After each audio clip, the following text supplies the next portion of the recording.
Bonjour et bienvenue dans nos perspectives financières d'aujourd'hui. Rejoignez-nous aujourd'hui pour notre analyse du monde financier, des derniers événements et des dernières informations sur les marchés. Thomas va nous aider aujourd'hui, depuis la salle des marchés.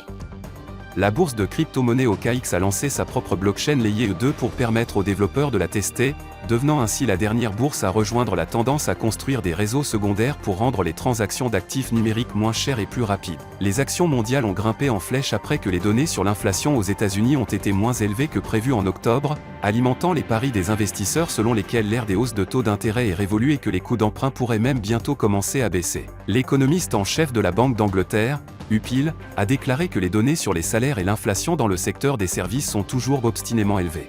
L'action Apple a connu une légère correction à la baisse lors de la dernière session, perdant 0,1%. Selon l'indicateur stochastique RSI, nous sommes dans un marché suracheté. La paire euro-dollar a grimpé en flèche de 1,6% lors de la dernière session. L'indicateur oscillateur ultime donne un signal baissier, ce qui correspond à notre analyse technique globale. La paire livre sterling-dollar a grimpé en flèche de 1,7% lors de la dernière session. Le signal baissier de l'indicateur ROC est conforme à l'analyse technique globale. La paire dollar australien-dollar a grimpé en flèche de 1,9% lors de la dernière session. L'indicateur Williams indique un marché suracheté.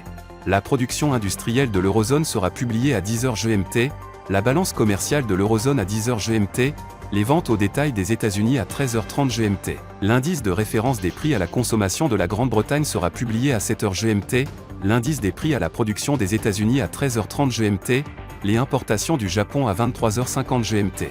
Nous espérons que vous avez apprécié nos perspectives du marché d'aujourd'hui. De la part de toute l'équipe, nous vous souhaitons une journée de trading productive.